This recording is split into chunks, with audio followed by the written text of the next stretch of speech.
لاعب نادي وادي دجله كابتن عبد الفتاح، يعني مرحب بيك، وشايفين مباراه حتى الان يعني يعتبر في تبادل والاسماعيلي قدر يخطف هدف. اهلا وسهلا فيك، وبمسي على الكباتن الكابتن حسن والكابتن محسن.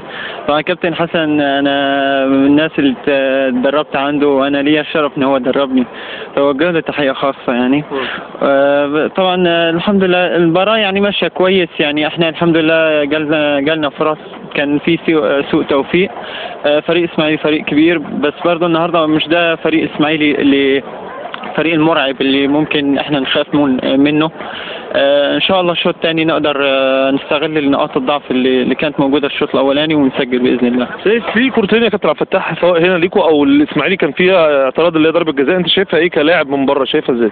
طبعا يعني الكباتن الاستوديو هم يعني ممكن على التلفزيون يشوفوها بشكل اوضح، بس هي من عندنا باينه ان في بلانتي لينا، والناحيه الثانيه اكيد مش هقول لك بلين لا بس يعني بتوقع انه كان في بلين لينا.